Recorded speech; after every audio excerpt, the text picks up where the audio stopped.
débriefing du Grand Prix de Bahreïn sur F1 TV avec Bertrand Gachot. Bertrand, on a vu un Grand Prix absolument sensationnel.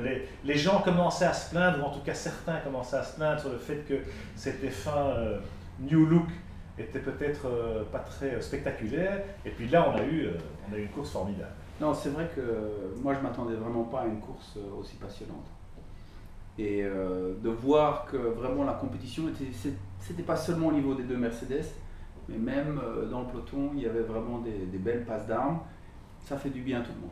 Alors ce circuit de Sakhir en nocturne, hein, c'était une première, mais c'est vrai que c'est un layout, un design de circuit qui permet quand même, avec le nouveau règlement, avec le DRS, avec la manière dont on peut exploiter l'énergie, ça permet des manœuvres de dépassement, en tout cas pour certaines voitures.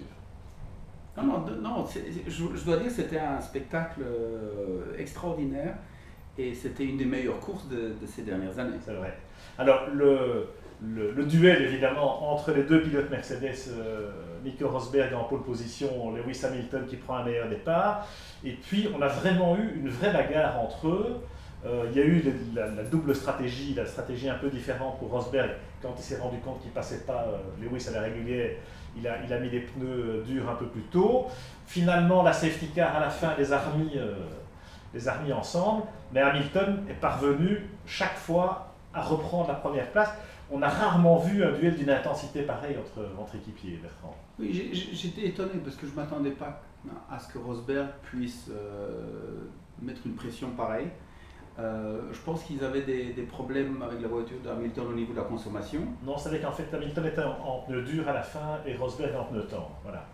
Moi j'avais cru comprendre que en fait, durant les qualifs, Hamilton était mieux en consommation, c'est vrai. Alors qu'en course, c'était Rosberg. Sans doute vrai aussi. Mais c'est vrai que c'est davantage, je pense, sur les pneus qu'on a eu la différence à la fin, parce qu'il y a eu la période de voiture de sécurité qui a permis finalement que la consommation n'était plus vraiment un problème. Mais bon, c'est quelques passes d'armes extraordinaires en fin de course.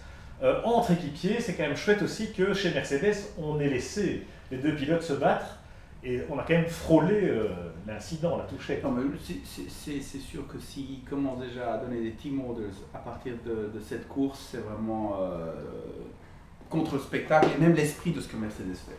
Voilà. Donc, à mon avis, il n'y avait pas d'option. Et je pense que le message qu'ils ont passé, c'était vraiment pour dire ok, faites ce que vous voulez, mais pas d'accident. Voilà, mais pas de conneries, vous touchez pas. Mais c'est vrai que dans d'autres circonstances, on a vu d'autres équipes qui, elles, essayaient plutôt de bétonner le résultat, y compris en début de saison, hein, le fameux. Déjà en troisième les consignes de Ferrari à l'époque du Grand Prix d'Autriche 2002, c'était pas le troisième Grand Prix, mais la saison était plus courte, enfin bref. Ça s'est vu. Et heureusement, chez Mercedes, il y a effectivement un esprit de libre compétition entre les deux pilotes. Et on va vivre ça toute la saison, hein, Bertrand, a priori.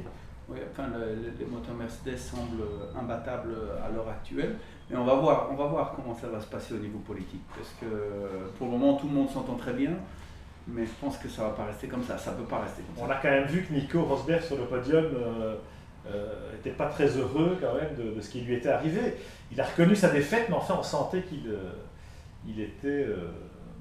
voilà, on sent déjà peut-être une animosité. Et Hamilton dit la seule raison pour laquelle il est aussi rapide, c'est qu'il a eu accès à ces data techniques. Donc, par rapport en attendant, c'est normal, et c'est dans l'esprit du sport qu'ils essayent tous de gagner, ils essayent tous de donner le meilleur d'eux-mêmes. Et que, évidemment, ça crée des tensions. Alors, je crois qu'une domination comme ça, on n'a peut-être pas vécu ça dans un même team avec deux pilotes en mesure de se battre depuis le duel Prost-Senna chez McLaren. Espérons que Mercedes le laisse se battre jusqu'au bout, effectivement. Toi, tu vois plutôt Hamilton ou plutôt Rosberg émerger d'un duel pareil? Moi, je pense qu'Hamilton a plus de vitesse pure. Et que c'est un type qui va jamais arrêter. Au niveau sympathie, je ne sais pas, je ne les connais pas, mais je pense qu'Hamilton, en vitesse pure, il a le dessus. Maintenant, on va voir la chance, les circonstances. Il a un petit quelque chose de plus, tu penses, Hamilton, on le sent un peu plus agressif. Je pense qu'on l'a vu hier. Ouais. Alors, Rosberg, la réputation qu'il a, c'est d'être peut-être un peu plus cérébral que Hamilton, et donc en mesure d'analyser davantage. Peut-être qu'Hamilton, dans certaines circonstances, va commettre une erreur. Je peux pas juger, je peux vraiment pas juger. Tout ce que je pense, c'est que cette année, ces voitures sont imbattables et que bon, les tensions vont grandir entre eux, puisque ce sont les deux principaux acteurs du championnat. C'est un peu inévitable. Ce qui est intéressant quand même, c'est que ces deux pilotes qui se connaissent très très bien, ils ont été équipiers en karting il y a 15 ans, donc c'est vraiment, ils se connaissent comme peu d'équipiers se connaissent finalement. Et donc ils connaissent également leurs faiblesses, leurs qualités, Oui. et on va arriver au paroxysme. Vous pensez qu'il y a déjà une hiérarchie entre eux? Toi tu le penses, moi je suis pas sûr. Je me demande s'il n'y a pas un certain balance, un certain équilibre. On peut l'espérer dans la mesure où ça va nous donner du spectacle, parce que ce qu'on a vu hier, enfin dimanche en l'occurrence à Bahreïn, on espère qu'on va y avoir droit le plus souvent possible cette saison.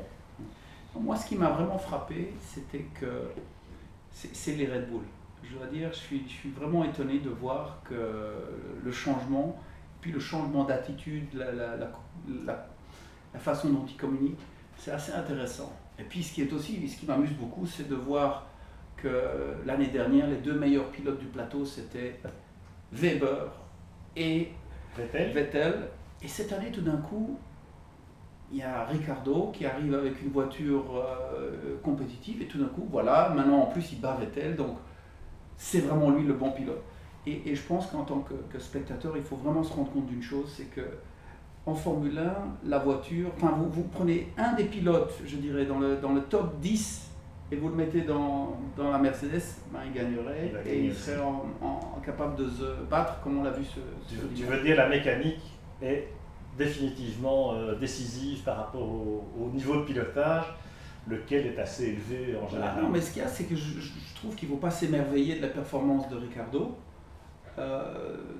Bon, c'est très bien ce qu'il fait, c'est pas ça ce que je veux dire, au contraire, mais il faut rester lucide. Ça relativise peut-être plus le niveau de Sébastien Vettel, quelque part, qu'on imaginait intouchable. C'est pas ça, ce que je veux dire, c'est simplement qu'aujourd'hui, les super-héros, c'est Hamilton et Rosberg. Et je veux dire, leurs voitures sont imbattables. Voilà. Alors les moteurs Mercedes, il n'y a pas que les Mercedes, il y a les moteurs Mercedes, on l'a vu, parce que Force India, qui arrive à faire 3e et 5e, avec une course exceptionnelle de Perez tout de même, les deux Williams aussi, les McLaren dans une moindre mesure parce qu'ils n'ont pas terminé, mais enfin, il vaut mieux avoir un moteur Mercedes cette année. Non mais regardez les Ferrari, vous avez deux pilotes extraordinaires dans les Ferrari et voilà, ils terminent 9 et 10e. Bon, on va reparler de Red Bull, Ferrari, plutôt des losers de Bahreïn dans la deuxième partie. Terminons quand même avec les pilotes Force India et Williams par exemple, voire McLaren. La course de Perez par rapport à Hülkenberg, on ne s'attendait peut-être pas à ce que Perez hisse son niveau de jeu devant Hülkenberg cette fois-ci. Non mais je pense que c'est un très bon pilote. Et que, bon, avec les pneus, il y a tellement de paramètres à contrôler que c'est pas aussi facile que ça. C'est pas uniquement la vitesse pure du pilote qui va faire le résultat à la fin du Grand Prix. Alors Force India, c'est une écurie que tu connais bien, Bertrand, parce que tu as des amis là-bas. Force India qui est la deuxième force du plateau, enfin Hülkenberg qui est 3e au championnat pilote, c'est exceptionnel. Ce qui me fait plaisir, l'équipe Force India, en fait, c'était l'équipe. C'est ton ancienne équipe. Moi, j'ai couru à l'époque et je connais encore pas mal de gens. Et ce sont des gens brillants qui pensent un peu différemment, qui font pas nécessairement la course au budget, qui sont très malins. Et j'adore l'approche qu'ils ont. Et aujourd'hui, avec un bon moteur, ils sont capables de faire une voiture extraordinaire. De jouer les premiers rôles, les outsiders. Le retour de Williams aussi aux affaires avec le moteur Mercedes. Bon, ils sont un peu moins performants, notamment sur les pneumatiques, que Force India. Mais c'est quand même intéressant aussi de voir les Williams qui reviennent. Ce qui est bien, c'est que ce week-end, la course, c'était intéressant. C'était passionnant et c'est ça qui vraiment m'a fait plaisir, je crois, à tout le monde. À tous les échelons du peloton. Eh bien, on reparle demain sur F1 ITV des autres acteurs de ce Grand Prix de Bahreïn.